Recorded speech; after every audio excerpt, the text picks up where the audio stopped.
They called her the Shadow. Or sometimes, when they thought she couldn't hear, Grandma Evie.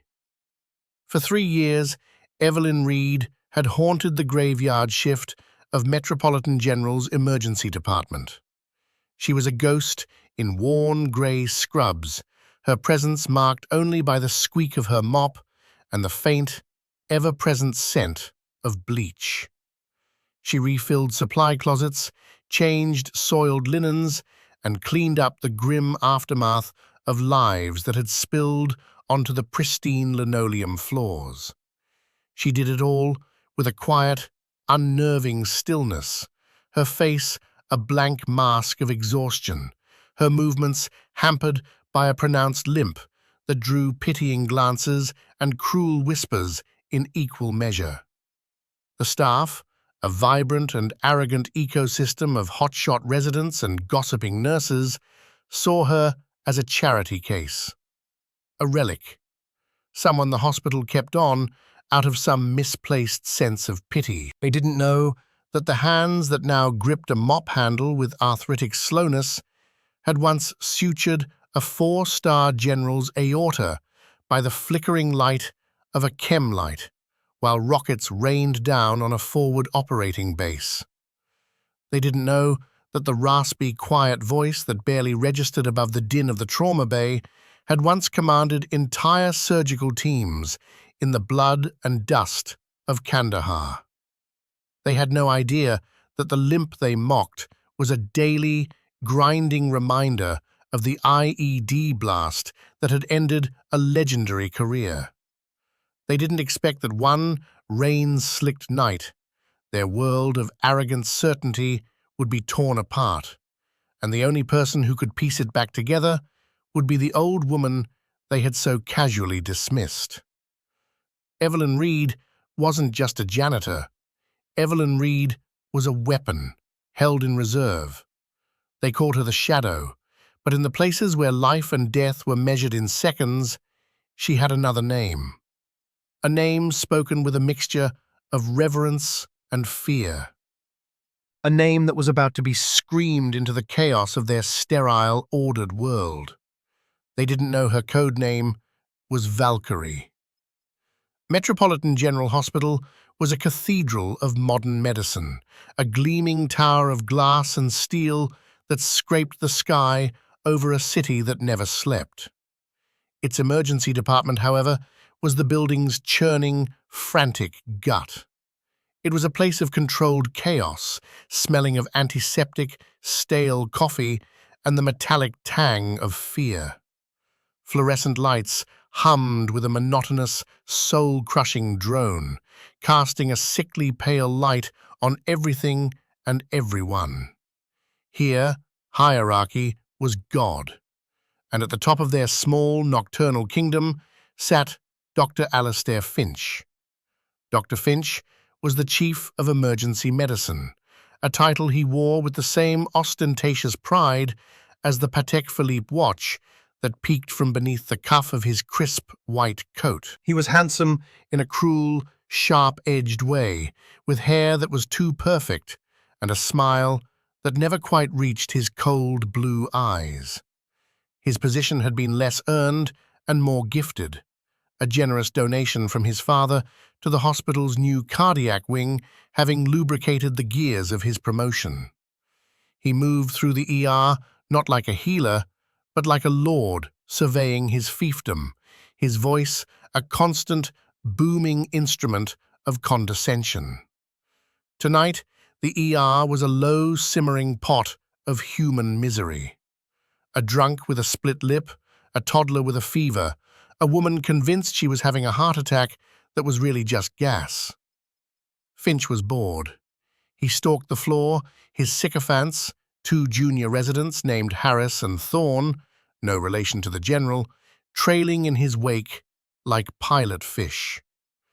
He spotted Evelyn by the triage desk, slowly wiping down a countertop where a coffee had spilled. "For God's sake, Evie, can you move any slower?" Finch's voice cut through the low hum of the department. Heads turned. "My grandmother could clean that faster, and she's been dead for 10 years. Is that limp getting worse? Maybe we should get you a chair, a motorized one." Harrison Thorne snickered. A few nurses exchanged amused glances. Evelyn didn't look up. She continued her methodical, circular wiping motion. The plastic of the spray bottle creaked in her hand. "Sorry, sir," she rasped, her voice barely a whisper.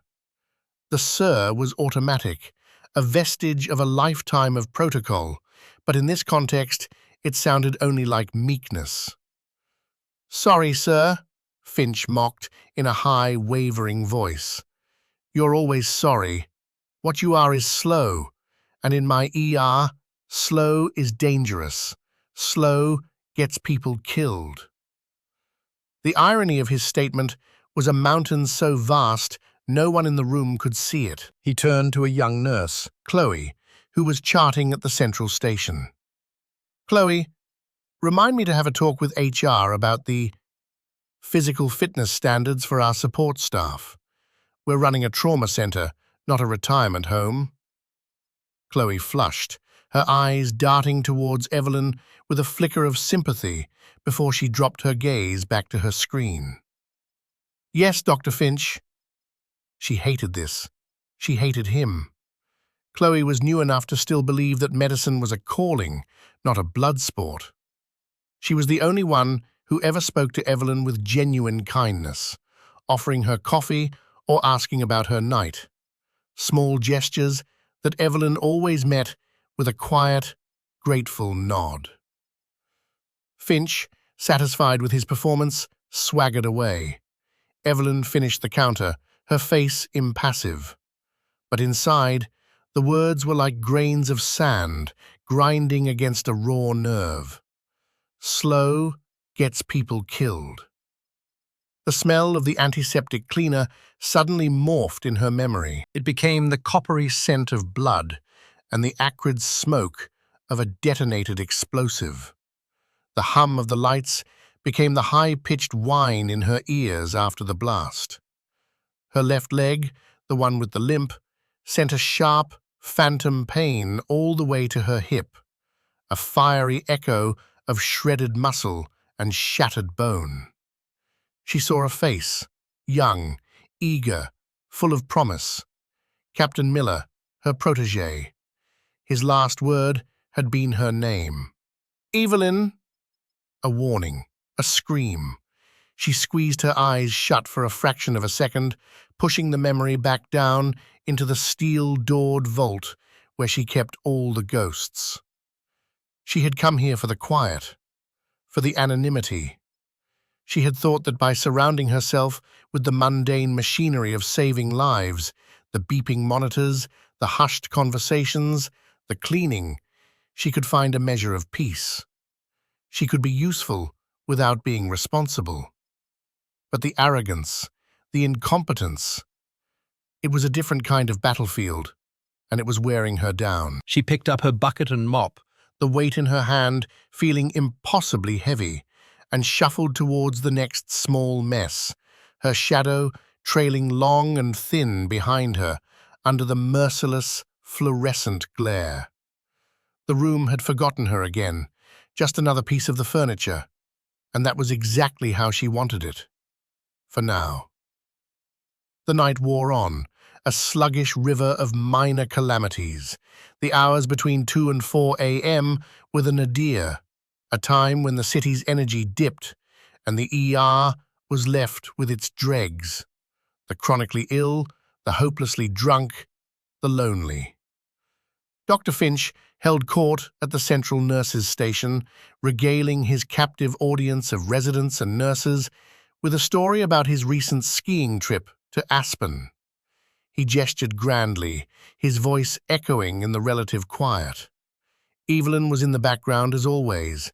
She was restocking the suture carts in Trauma Bay 3, her movements deliberate and precise. She checked each packet, ensuring the expiration dates were current, arranging the nylon, silk, and vicryl sutures in their designated slots. Her hands, which looked stiff and clumsy when holding a mop, moved with an innate, fluid grace when handling the tools of medicine. It was muscle memory, buried so deep it was practically part of her DNA. No one noticed. To them, she was just counting. A call came over the radio. An elderly man, short of breath. The paramedics wheeled him in, a frail figure with paper-thin skin and a bluish tint to his lips. His oxygen saturation was a dismal 84%. Finch, annoyed at the interruption, sauntered over. "All right, what have we got?" he asked, not looking at the patient, but at the paramedic. 82-year-old male, history of COPD, presenting with acute dyspnea. "Sats are dropping," the paramedic recited. Finch waved a dismissive hand. "It's a COPD exacerbation. Classic. Get him on a non-rebreather, start a duoneb treatment, and get a chest X-ray. Page respiratory." He was already turning away, eager to get back to his story. Chloe, the young nurse, was at the patient's side, attaching the pulse oximeter. She looked at the monitor, her brow furrowed with concern. "Doctor," she said tentatively, "his breath sounds are diminished on the right side, and his trachea looks like it might be deviating slightly to the left." Finch sighed dramatically, rolling his eyes. "Chloe, he's an old man with bad lungs. Of course his breath sounds are diminished. It's called emphysema. Did they not teach you that in nursing school?" Evelyn, from the doorway of the trauma bay, froze. Her head tilted, just slightly. Diminished on one side. Tracheal deviation. The words were a red flag, a screaming alarm from her past. It wasn't a COPD exacerbation. It was a tension pneumothorax, a collapsed lung. The nebulizer treatment Finch ordered would do nothing. The man was suffocating. He had minutes. She watched Finch turn his back on the patient. She saw Chloe's worried face, her uncertainty warring with her fear of the chief resident. Evelyn knew she couldn't say anything. Who would listen to the janitor? A direct confrontation would get her fired, and worse, it would waste precious seconds. She needed to act, but from the shadows. She shuffled out of the bay, her limp more pronounced than usual. As she passed behind Chloe, her supply cart accidentally bumped the stand holding the vital signs monitor. The machine wobbled. "Oh dear," Evelyn rasped, reaching out to steady it. "So sorry. Clumsy me." Her hand, for a single deliberate second, brushed against the monitor's screen, right next to the waveform display for the man's breathing. Her finger left a faint smudge. Chloe looked at where Evelyn had touched. She looked back at the patient. Then she looked at the monitor again, her eyes widening. The waveform was asymmetrical, terribly so. The right side was almost flat. Combined with the diminished sounds and the tracheal deviation, it clicked. It wasn't just an exacerbation, it was a collapse, a life-threatening emergency that Finch had just dismissed. "Dr. Finch!" Chloe's voice was sharp, cutting through his monologue. "He's in V-TAC, and I think it's a tension pneumo. We need to decompress his chest, now." Finch spun around, his face a mask of fury at being challenged, but the frantic beeping of the monitor confirmed Chloe's words. He looked at the patient, now gasping, his face turning a deeper shade of purple. Panic flashed in Finch's eyes. For a moment he froze. Harris, one of the residents, finally snapped into action. "I need a 14-gauge needle and an alcohol swab, now." The team scrambled. The needle was produced, the site was prepped, and Harris, with a trembling hand, plunged the angiocath into the man's chest. There was a sudden, audible hiss of escaping air. The man's body shuddered, and he took a deep, ragged breath. On the monitor, the terrifying rhythm of ventricular tachycardia broke, returning to a rapid but more stable sinus rhythm. His oxygen saturation began to climb. 86. 89. 92. Finch recovered instantly. "Good work, Harris," he boomed, clapping the resident on the back as if he had directed the entire save. "Good catch. See? You have to stay on your toes. I was just about to order the decompression myself, just testing you." He shot a glare at Chloe, who stood pale and shaken. He completely ignored the old woman, who was now quietly wiping the smudge from the monitor screen before shuffling away, her bucket and mop waiting patiently. No one connected the clumsy bump to the life-saving diagnosis. No one saw the ghost. Who had steered the ship away from the rocks. They only saw Grandma Evie, the slow, useless janitor, tidying up as usual. But Chloe saw. As Evelyn disappeared down the hall, Chloe watched her go, a strange, new question forming in her mind. The rain started just before 5 a.m. It wasn't a gentle spring shower. It was a furious, biblical deluge, hammering against the ambulance bay doors and turning the city streets into slick, black mirrors. The sound was a low drumbeat beneath the hum of the ER, a harbinger of chaos. Inside, the lull was over. The radio began to crackle with an urgency that made the hair on everyone's arms stand up. "Metro dispatch to all units. Multi-vehicle pileup on the I-95 bridge. Multiple vehicles involved, including a jackknifed tractor-trailer. Mass casualty incident declared. Repeat, MCI declared." The atmosphere in the ER shifted instantly. The air, once thick with boredom, now crackled with adrenaline. Dr. Finch, who had been half asleep in his office, burst out, his face alive with a predatory excitement. This was his stage. "All right, people, you heard them. This is not a drill. Trauma team, assemble. Bays 1, 2, and 3 ready for incoming. Chloe, get on the horn with the blood bank. Tell them to be ready. Harris, you're on triage. I want only the criticals back here. Let's go, let's go, let's go." Evelyn was in the main supply closet, methodically stacking boxes of gauze. She heard the announcement, the change in tone, the frantic footsteps outside. A cold knot formed in her stomach. MCI. Mass Casualty Incident. 3 letters that translated to a language of blood, chaos, and impossible choices. A language she was fluent in. She closed her eyes, her hand resting on a box of chest tubes. She could feel the familiar pull, the instinct to run towards the fire. But she fought it down. That wasn't her role anymore. Her role was to stay out of the way, to clean up the aftermath. The first wave of ambulances arrived, their sirens screaming as they reversed into the bays. The doors flew open, and the night's horror began to spill out. A cacophony of groans, shouts, and the frantic recitation of injuries filled the air. 34-year-old male, crush injury to the lower extremities. 22-year-old female, head trauma, GCS of 7. Unknown male, penetrating chest wound. The ER became a whirlwind of motion. Finch stood in the center of it all, pointing and shouting, a conductor orchestrating a symphony of panic. His orders were loud, but lacked coherence. He sent 2 nurses to the same patient and forgot to order a critical scan for another.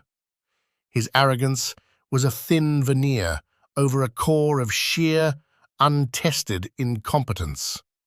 Then, the priority ambulance screamed in. This one was different.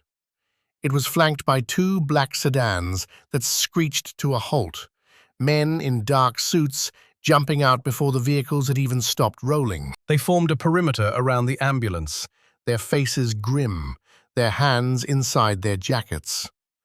The paramedic, a veteran named Dave, burst through the doors.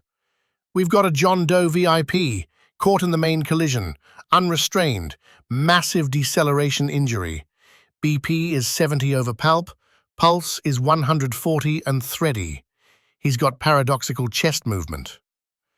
They wheeled the gurney in, and the world seemed to slow down. The man on the stretcher was in his late 60s, his face ashen and covered in blood from a scalp laceration. He wore the tattered remains of a fine suit. But it wasn't the suit or the blood that made Evelyn's heart stop. It was his face. Beneath the gore, the lines of his jaw, the shape of his brow, she knew him. It was Secretary of Defense Robert Maxwell, a man she had briefed in the Pentagon, a man who had personally awarded her a medal in a classified ceremony, a man who knew her as Colonel Reed. Her carefully constructed wall of anonymity crumbled to dust. She felt a wave of vertigo, The fluorescent lights of the ER blurring with the memory of the harsh sun of Bagram. Finch, oblivious to the patient's identity, shoved his way forward. "All right, get him in Trauma 1. Let's see what we've got." He ripped open the man's shirt, revealing a horrifically bruised chest, caved in on one side. A classic flail chest. "Damn. Okay, I need a chest tube stat, and get ready to intubate." He grabbed a large-bore needle, preparing to insert a central line into the secretary's neck to pump fluids and drugs into him. His hands, slick with sweat, trembled slightly. This was the big one, the save that would make his career.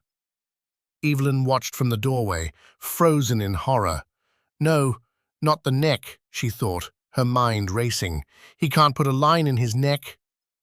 She remembered a detail from the secretary's classified medical file, a file she had reviewed a dozen times before his visits to war zones. A detail no one else in this room could possibly know. Secretary Maxwell Had an old piece of shrapnel from Vietnam lodged precariously close to his right subclavian artery.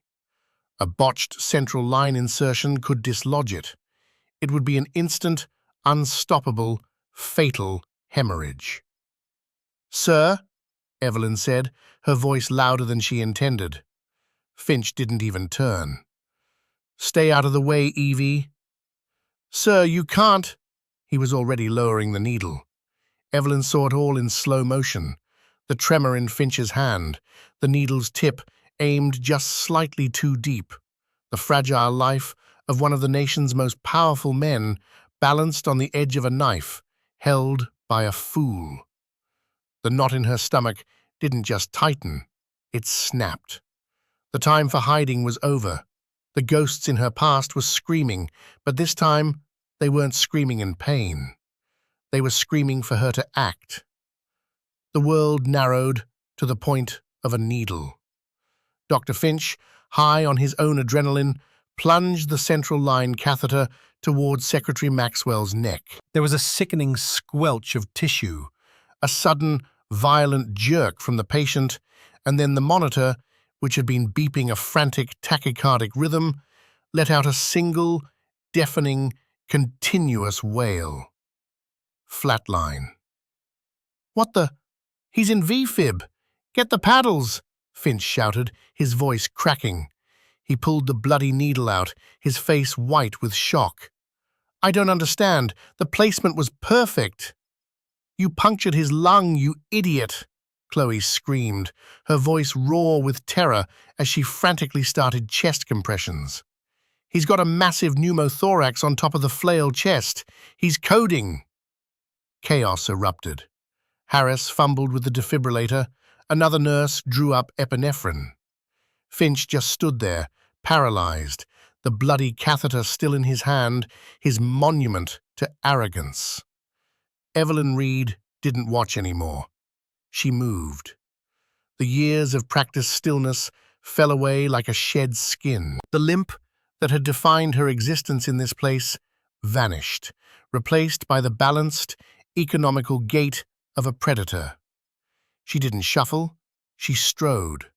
She crossed the 10 feet to the trauma bay in 3 long strides, her face no longer a blank mask, but a terrifyingly calm landscape of pure focus. She didn't ask for permission. She didn't say a word. She simply reached out and shoved Dr. Finch hard, sending him stumbling back into a supply cart with a crash of falling metal trays. He stared at her, his mouth agape, utterly stunned. "Get off him," she commanded. The voice that came out of her was not the raspy whisper of Grandma Evie. It was a voice of steel and gravel, forged in the crucible of combat surgery. It was a voice that expected and received instant obedience. "Chloe, keep compressions going. Someone get me a thoracotomy tray and a 10-blade scalpel. Now." The staff stared at her, frozen. The janitor, the old woman, was giving orders. It was so absurd, so outside the realm of possibility, that for a second, no one moved.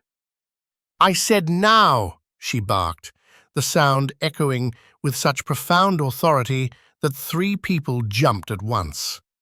A nurse, without thinking, grabbed the tray and slapped it onto the stand next to her. Evelyn's hands were a blur.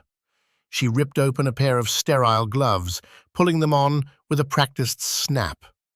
She grabbed the betadine and sloshed it across the secretary's chest, not even waiting for it to dry. "Scalpel." The nurse slapped the cold steel handle into her palm. Without a moment's hesitation, Evelyn leaned over the patient. "Stopping compressions," she said, her voice low and intense.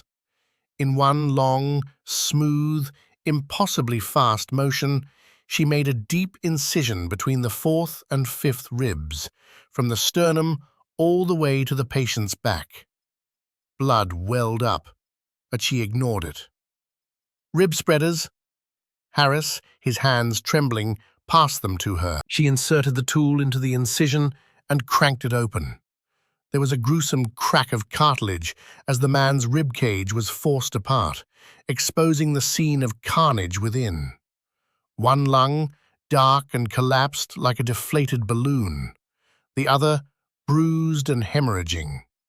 And the heart, quivering uselessly in a state of fibrillation. "Internal paddles," she commanded, "charged to 20 joules. Finch finally found his voice. "What in God's name do you think you're doing? You're going to kill him. You're a—" Evelyn didn't even look up from the open chest cavity. "Another word, doctor," she said, her voice lethally calm, "and I will personally ensure you never practice medicine again. Internal paddles." A terrified resident handed them to her. She placed the small, spoon-like electrodes directly onto the surface of the secretary's heart. "Clear," she grunted. She pressed the button. The great muscle convulsed, jumped, and then, miraculously, began to beat. A slow, heavy, but steady rhythm. Thump-thump. Thump-thump. The flat line on the monitor broke, replaced by a sinus rhythm. A collective gasp went through the room. They had just witnessed a medical miracle, an open-chest cardiac massage and internal defibrillation, a last-ditch crack-the-chest procedure most of them had only ever read about in textbooks, performed on a gurney in the middle of the ER by the cleaning lady. Evelyn wasn't done. Her eyes scanned the inside of the chest. "There," she said, pointing with a forceps, "the source of the pneumo. Your needle, doctor. You nicked the superior lobe." Her hands became a blur of clamps and sutures, moving with a speed and confidence that was mesmerizing.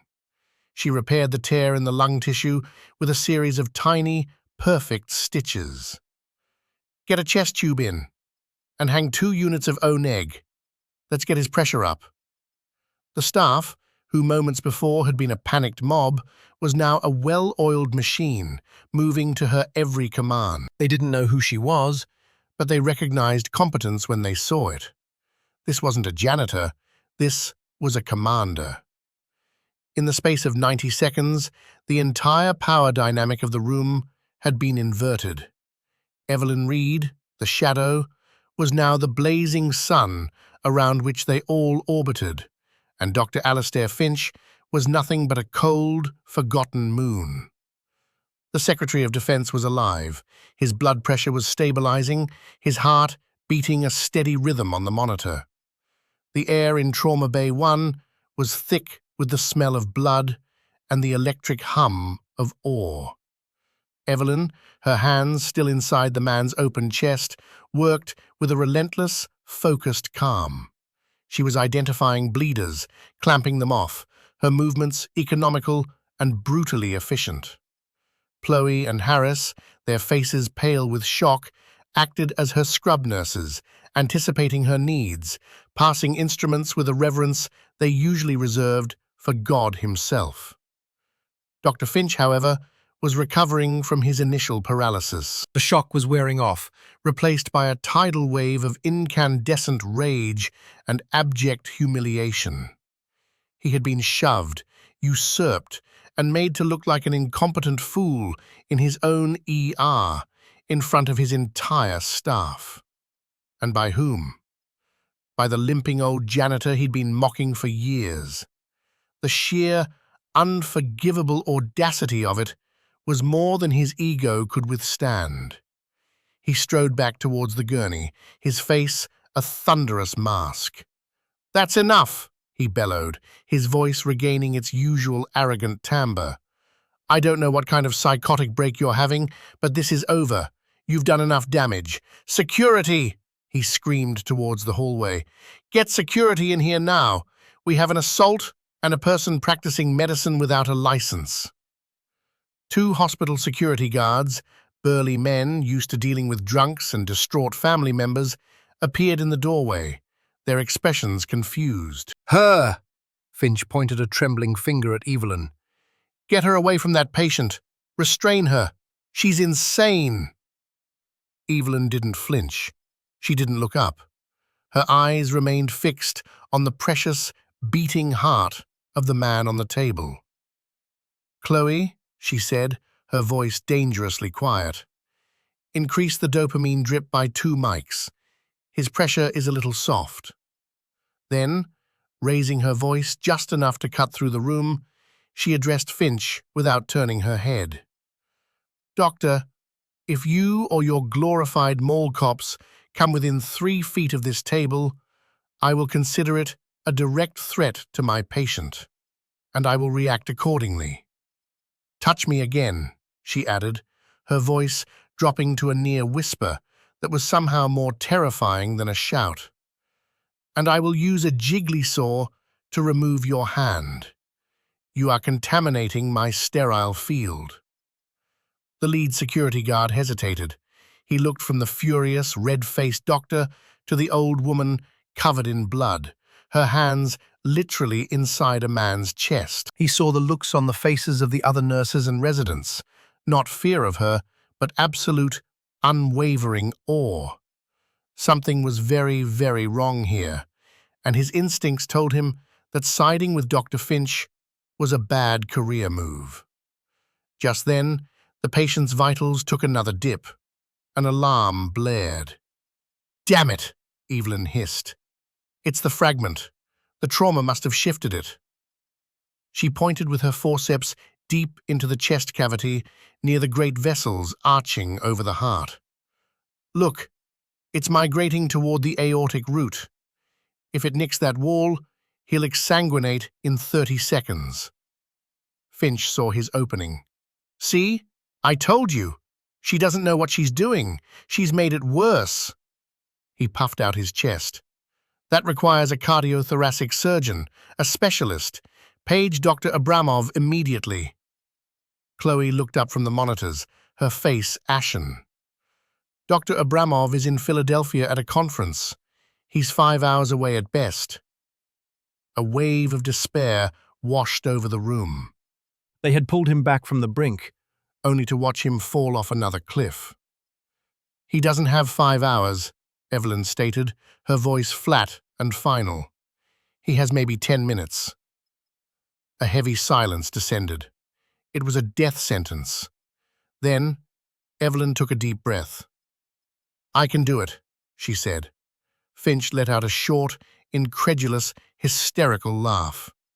"You? You can do it? You're a delusional old woman who cleans floors for a living. You can't even—" "I can retrieve the fragment," she cut him off, her voice like ice. "But I need a portable C-arm for continuous fluoroscopy, a 5 French catheter, and a micro-snare retrieval kit. I doubt this hospital even stocks one." She finally looked up, her eyes locking with Finch's. The exhaustion was gone, replaced by a fire that seemed to burn right through him. "But I know who does." It was at that exact moment that the sound began. A low, rhythmic whump, whump, whump that seemed to come from the sky itself. It grew steadily louder, A deep, percussive thumping that vibrated through the concrete and steel of the hospital. The rain hammering on the windows was drowned out by the sound of powerful rotors beating the air into submission. It wasn't the sound of a civilian news or medevac helicopter. It was deeper, heavier, more menacing. It was the sound of war. The windows of the emergency department rattled in their frames. The rhythmic, gut-punching whump, whump, whump of heavy turbine blades was now directly overhead, so loud it vibrated up through the soles of their shoes. Every conversation stopped. Every head, except Evelyn's, turned towards the rain-lashed windows. Against the dark, stormy sky, the unmistakable silhouette of a UH-60 Black Hawk helicopter hovered, its landing lights cutting brilliant white cones through the downpour. a security guard, His face pale and his radio crackling, burst back into the trauma bay. "Dr. Finch! Christ, you're not going to believe this! There's a U.S. Army helicopter on the roof. It just landed. They're not answering hails. They just said they were executing a priority directive." Before Finch could even process this, the double doors to the ambulance bay flew open with such force they slammed against the walls. 2 men entered, then fanned out, creating a corridor. Then 4 more. They were not police officers. They were not SWAT. They were specters from a different, deadlier world. Clad in black, state-of-the-art combat gear, they wore no identifying patches, only the faint outline of an American flag on their arms. They moved with a chilling, silent professionalism, their short-barreled rifles held at a low, non-threatening, but instantly ready position. Their eyes, hidden behind ballistic goggles, swept the room, assessing every person, every corner, every potential threat in a fraction of a second. The air in the ER, already thick with tension, became suffocating. The chaotic noise of the trauma center died instantly, replaced by a silence so absolute it was a physical presence. Through the human corridor they had formed, a man entered. He was tall and broad-shouldered, in his late 60s, wearing a perfectly pressed Army Class A uniform that bristled with more ribbons, medals, and stars than anyone in the room had ever seen outside of a movie. 4 stars glittered on each shoulder. His face was a roadmap of hard-won authority, his jaw set like granite, his eyes a piercing grey that seemed to miss nothing. This was a man who did not request things. He commanded reality to bend to his will. This was General Marcus Thorne, commander of Joint Special Operations Command. He ignored the stunned security guards. He ignored the slack-jawed Dr. Finch. His impossibly sharp eyes scanned the chaotic scene in Trauma Bay 1, taking in the open chest, the monitors, the blood. His gaze passed over the terrified faces of the staff until it landed on the woman in the blood-soaked grey scrubs. A flicker of something, not surprise, but profound, bone-deep relief crossed his hardened features. His voice, when he spoke, was a low rumble of gravel, and command that filled the cavernous silence. "Valkyrie," he said. It wasn't a question, it was an acknowledgement. "Report." The room did not breathe. The name hung in the air, alien and mythic. Valkyrie. Every eye in the room snapped from the four-star general to the quiet, limping night nurse. Chloe's hand flew to her mouth. Harris looked like he'd seen a ghost. Dr. Finch, his brain finally rebooting, sputtered. Valkyrie? Her?" He pointed a shaky finger at Evelyn. "General, there's been a terrible mistake. This is Evelyn Reed. She's support staff, a janitor. She assaulted me and has been mutilating this patient." General Thorne's head turned slowly, ponderously, toward Dr. Finch.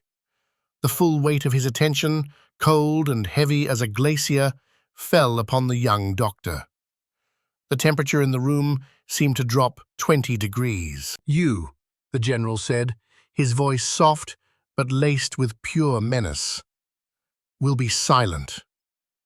He took a step closer, his polished boots making no sound on the linoleum. "This janitor," he snarled, his voice dripping with contempt, "is Colonel Evelyn Reed, M.D., Ph.D., United States Army, retired. She is the recipient of the Distinguished Service Cross, 2 Silver Stars, and the Presidential Medal of Freedom for her pioneering work in forward deployment trauma surgery. She has saved more of my men in burning tents with half the equipment you have in this entire building than you will treat in your entire pathetic, privileged life. The man on that table is the Secretary of Defense, and the only reason he is not dead is because the janitor you were mocking happens to be the single most qualified combat surgeon on the North American continent."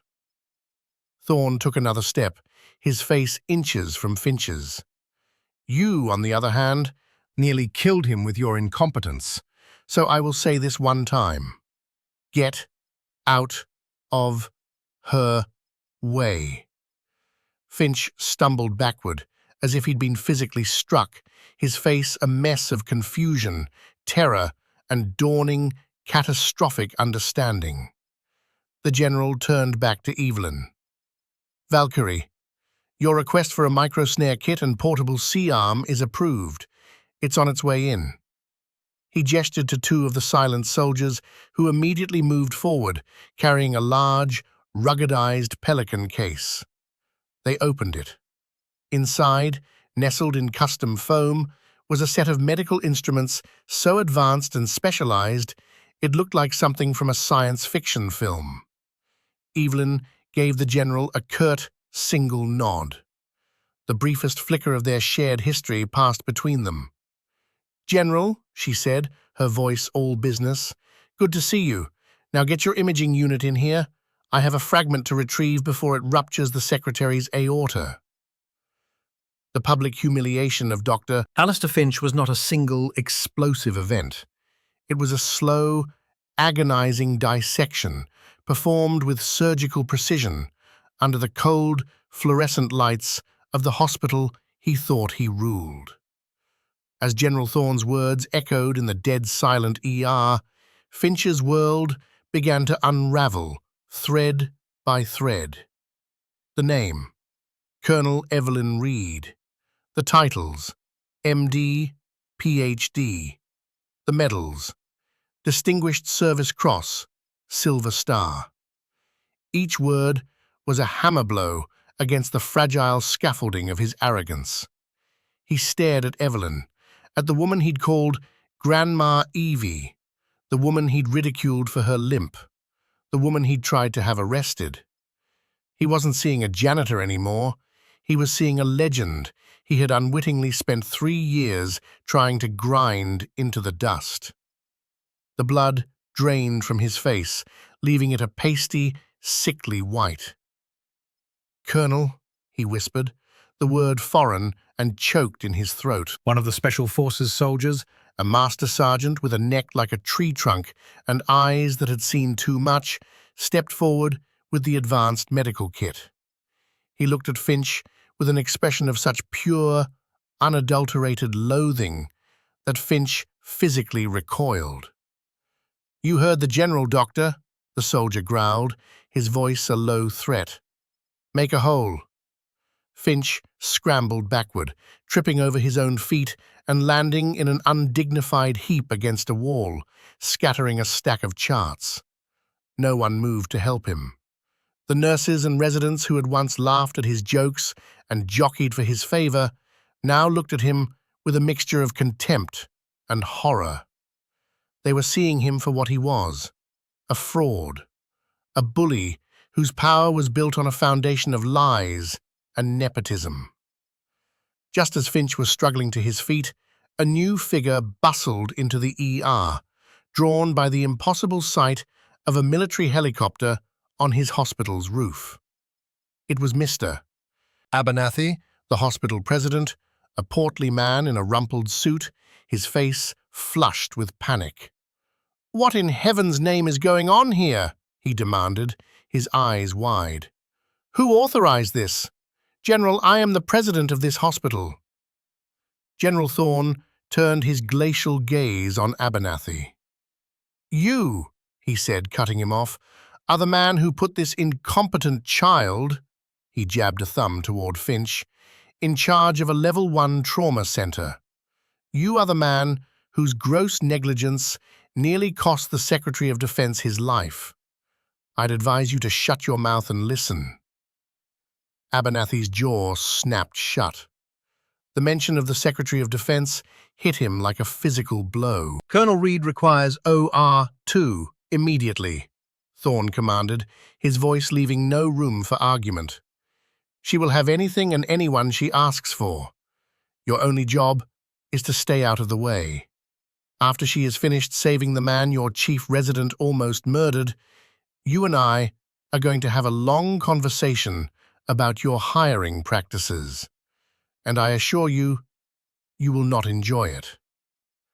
The Special Forces team had already uncased the portable C-arm, a sleek, futuristic imaging device. They moved with the practiced efficiency of a pit crew, setting it up beside the gurney. Evelyn, who had been methodically preparing the patient, finally spoke again. "Chloe," she said, her tone calm but firm. The young nurse, who had been watching the entire drama unfold with wide, tear-filled eyes, jumped. "Yes, Colonel?" "You're with me," Evelyn said. "You've got steady hands and you follow orders. I need a scrub nurse, not a spectator. Harris," she looked at the resident, "you're on vitals. Call them out to me every 30 seconds, loud and clear." She looked around the assembled staff. "The rest of you clear a path. We're moving. Now." It was a masterclass in command. In seconds, she had assessed her resources, assigned roles, and set a course of action. The stunned ER staff, including senior attending physicians who had just arrived, snapped into motion, obeying her without question. They pushed gurneys aside, cleared equipment, and formed a path to the operating rooms. As they began to wheel the massive gurney with its web of tubes and wires out of the bay, Evelyn paused beside the pathetic figure of Dr. Finch. She didn't look at him, her eyes fixed forward on the path to the OR. "Doctor," she said, her voice soft, yet carrying the weight of an anvil. "Earlier you said that in your ER, slow gets people killed. You were right." The words hung in the air, a perfect, brutal epitaph for his career. Finch whimpered, a small, pathetic sound. He slid down the wall to the floor, his head in his hands, a broken king in a ruined kingdom, stripped of his power and publicly shamed before the very people he had terrorized. The last thing he saw before the gurney disappeared down the hall was the entire staff following not him, but the old woman he had tried to destroy. The doors to Operating Room 2 swung open. The room was a sanctuary of sterile steel and cold blue light, a stark contrast to the chaotic mess of the ER. The Special Forces medic, a sergeant first class named Diaz, who had served with Evelyn in the past, had prepped the room with military speed. He worked alongside Chloe, his movements economical and precise, a silent ballet of competence. Evelyn, now in a sterile gown and mask, stood over Secretary Maxwell.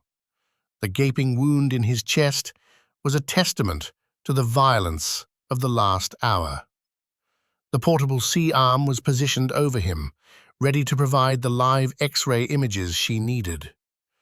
General Thorne stood in the corner of the room, out of the way, a silent, imposing sentinel. He wouldn't leave. He couldn't. "Let's begin," Evelyn said.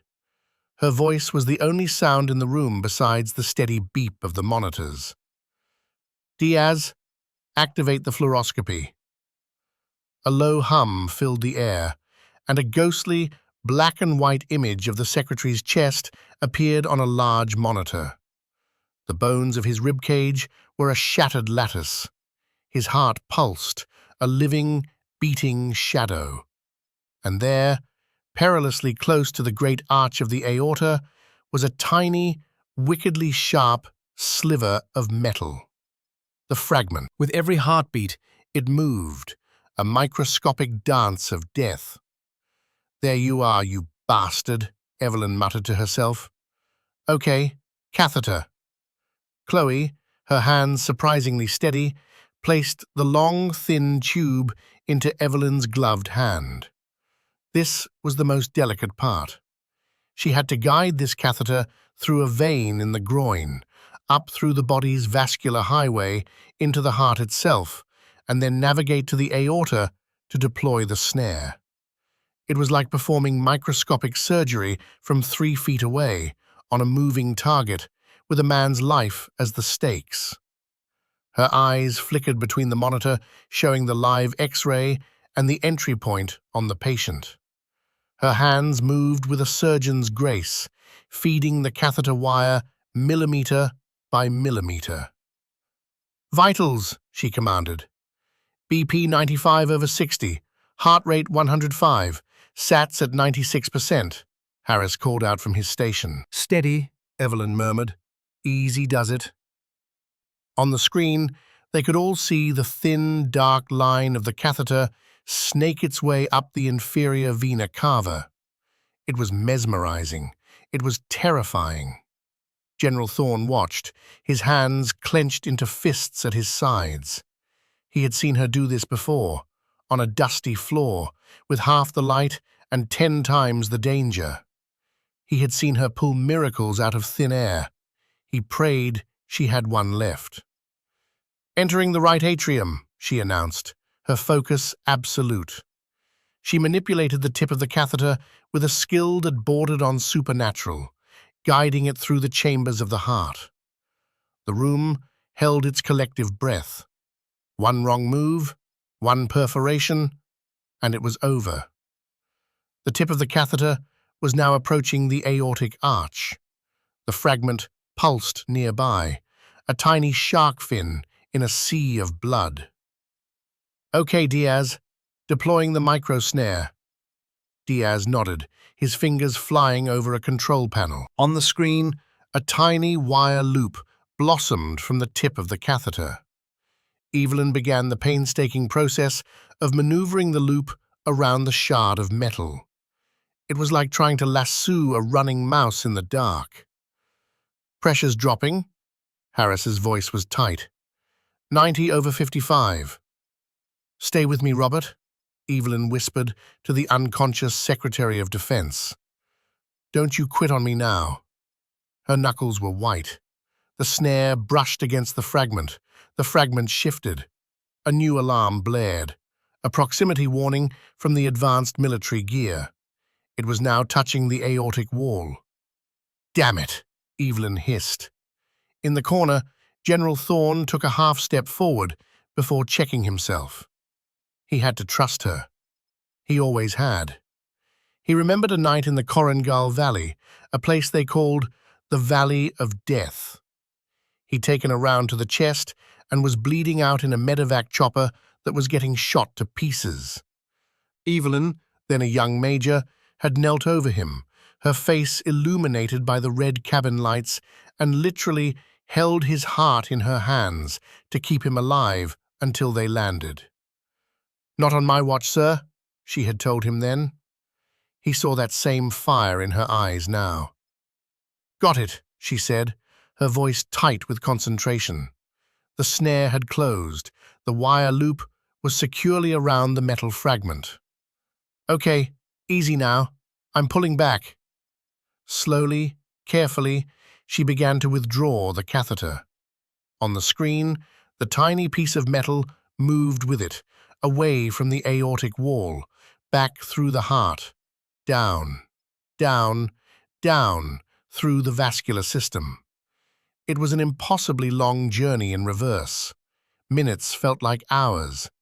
The only sounds were the beeping monitors and Harris's steady recitation of vitals. Finally, with a soft tug, the end of the catheter emerged from the entry point in the groin. At its tip, caught in the wire snare, was a small, dark, jagged piece of metal, covered in blood. She had it. A wave of relief, so powerful it was almost dizzying, washed through the room. Chloe let out a sob she didn't know she was holding. Diaz nodded once, a deep sign of respect. Evelyn carefully placed the fragment in a specimen dish, the tiny clink of metal on metal, the sweetest sound anyone had ever heard. "He's stable," she said, her voice rough with exhaustion. "He's stable. Let's close him up." Later, after the final stitch was placed and the secretary was being moved to the specialized ICU, Evelyn stood in the scrub room, pulling off her gloves. The adrenaline was gone, leaving behind a bone-deep weariness. The ghosts were quiet for once. The door opened. It was General Thorne. He walked over to her, his expression softer than she had seen it in years. He didn't speak. He just gently took her hands in his. The hands that had just performed a miracle. The hands the nurses had mocked for being slow and clumsy. "You saved him, Evelyn," he said, his voice thick with emotion. "Just like all the others. Just like you saved me." She looked down at their hands, then up at his face. "It's what I do, Marcus," she whispered, her voice the raspy whisper of Evie Reed once more. "It's all I know how to do." Chloe appeared in the doorway, her eyes red-rimmed, but shining with an emotion Evelyn hadn't seen directed at her in years. Pure, unadulterated hero worship. "Colonel," she began, her voice trembling, I don't know what to say. I'm so sorry. For everything. We were so—" Evelyn offered her a small, tired smile that for the first time reached her eyes. "Just call me Evie," she said softly. "And you did good in there, Chloe. You've got steady hands. Don't ever let anyone tell you otherwise." In the weeks that followed the incident at Metropolitan General, as the papers discreetly called it, a quiet but seismic shift occurred. The story, though officially suppressed for national security reasons, spread like wildfire through the city's medical community. The legend of the secret combat surgeon hiding as a janitor became an instant, whispered myth.